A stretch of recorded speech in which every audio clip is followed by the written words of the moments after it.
Latest news updates కోసం ఇప్పుడే download చేసుకోండి మీడియా ఎఫెక్ట్స్ యాప్.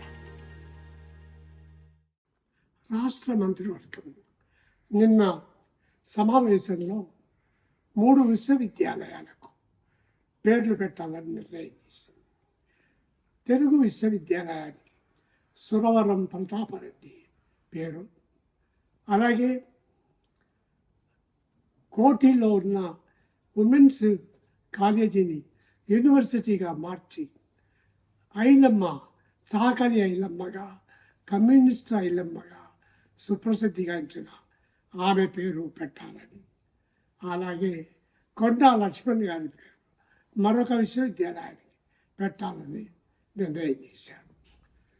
ఇది చాలా సంతోషించాల్సినటువంటి విషయం. సురవరం ప్రతాపరెడ్డి గారు నిద్రాణమై ఉన్న తెలంగాణను మేల్కొల్పిన తెలంగాణ వైతాళికుల్లో ఒకరు. ఆనాడు నిజాం నిరంకుశ పాలనకు వ్యతిరేకంగా ప్రజలను సంఘటితపరిచేందుకు, ఆలోచింపజేసేందుకు, ప్రతిఘటింపజేసే ఒక వాతావరణాన్ని కలగజేసేందుకు ఆనాడు మాడపాటి హనుమంతరావు గారు, సురవరం ప్రతాపరెడ్డి గారు, ఇంకా నరసింహరావు గారు, మందుల నరసింహరావు గారు తదితరులు అందరూ కృషి చేశారు. అందులో ఒక ముఖ్యమైనటువంటి బాధ్యత, కీలకమైనటువంటి కార్యక్రమం ప్రతాపరెడ్డి గారు తీసుకున్నారు. ఆయన గోలకొండ పత్రిక ద్వారా ప్రజల్లో చైతన్యాన్ని పెంపొందించారు. వాస్తవానికి ఆనాడు తెలంగాణలో 6% కూడా అక్షరాస్యత లేదు.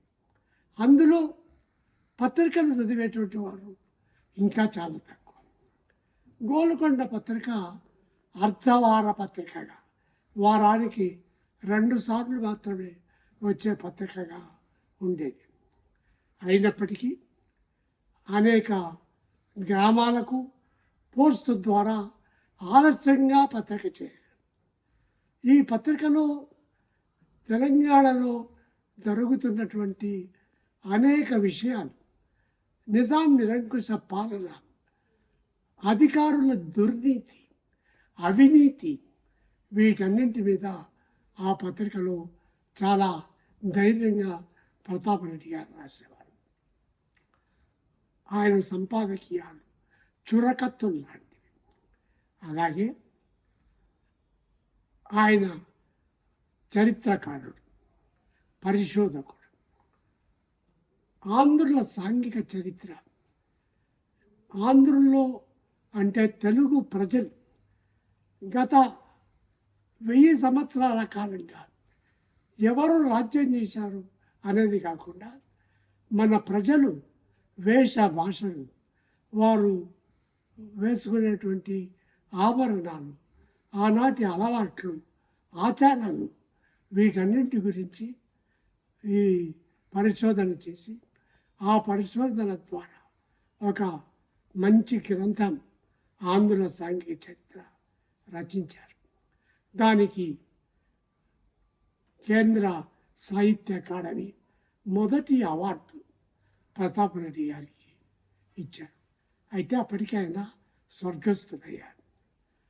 తెలుగు కన్నడ భాషలకు కలిపి ఈ రెండింటికి సారూప్యం ఉంది కనుక ఒకే లిపిని ఏర్పాటు చేయడానికి ఆయన ప్రయత్నం చేశారు.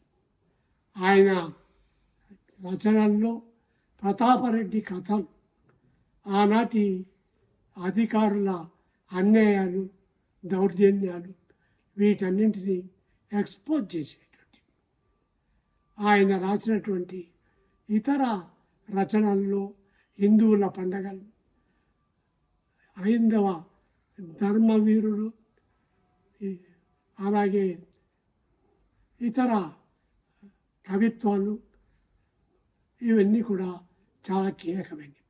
రామాయణ విశేషాలు ఒక మంచి గ్రంథం. అది విమర్శనాత్మకంగా ఆనాటి పరిస్థితుల మీద రాశారు.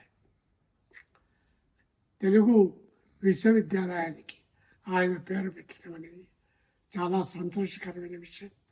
అందుకు నేను మన రాష్ట్ర ప్రజల తరఫున ముఖ్యమంత్రి రేవంత్ రెడ్డి గారి మంత్రివర్గానికి అభివందనాలు తెలుపుతున్నాను.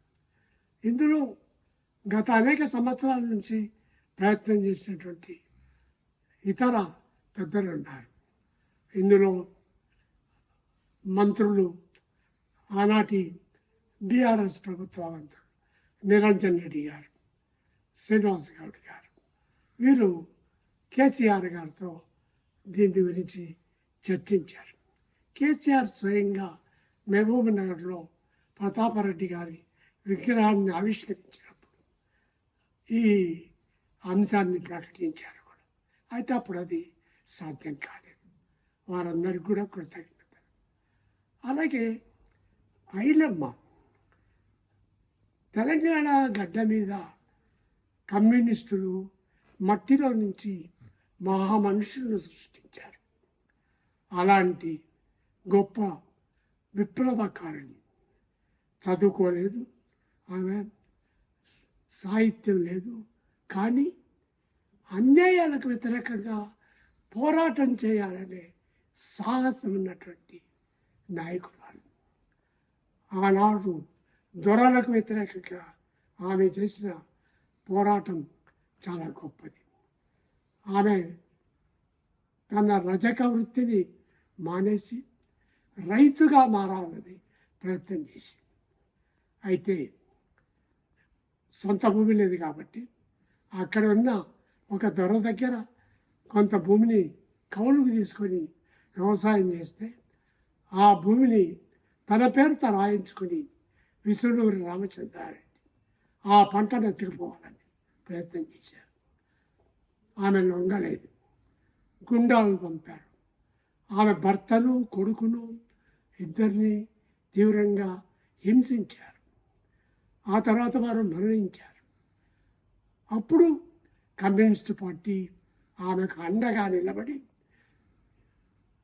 లాఠీలు పట్టుకొని వందలాది మంది సమీకృతమై భీమిరెడ్డి నరసింహారెడ్డి, అలాగే కట్కూరి రామచంద్రారెడ్డి, ఇంకా ఇతర పెద్దలు వీరందరూ కలిసి ఆమె పంట కోసి వారి ఇంటికి పంటలు చేర్చారు.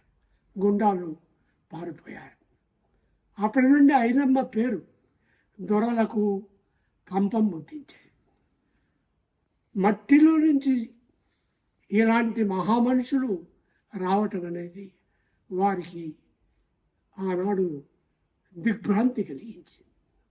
అలాంటి మహిళలు ఒక ఇన్స్పిరేషన్ ఇవ్వటానికి మహిళా యూనివర్సిటీకి ఆమె పేరు పెట్టడం చాలా సంతోషకరమైన విషయం.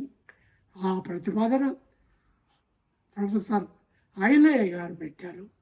వారికి ధన్యవాదాలు. కమ్యూనిస్టు ఐలమ్మ యూనివర్సిటీ రావటం కమ్యూనిస్టులందరికీ, అన్ని పార్టీల్లో ఉన్న కమ్యూనిస్టులకు గర్వకారణమైన విషయం. తెలంగాణ ప్రజలకు గర్వకారణమైన విషయం. ఇక కొండా లక్ష్మణ్ బాపూజీ ఒక జాతీయ ఉద్యమ నాయకుడు. ఆయన ఆదిలాబాద్ జిల్లాలో జన్మించిన ఒక చేనేత కార్మిక కుటుంబం నుంచి వచ్చి లా చదివి తెలంగాణలో చైతన్యం కలిగించడానికి, చేనేత కార్మికులకు న్యాయం చేకూర్చేందుకు పోరాటం చేశారు. నిజాం నిరంకుశ ప్రభుత్వానికి వ్యతిరేకంగా ఆయన పోరాటంలో పాల్గొన్నాడు.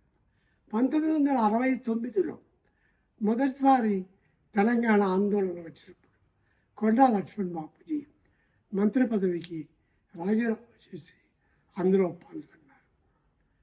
సాయుధ పోరాటంలో పాల్గొన్న ఆరుట్ల రామచంద్రారెడ్డి తదితరుల పైన తప్పుడు కేసులు పెడితే వారి తరఫున ఆయన కోర్టుల్లో వాదించారు.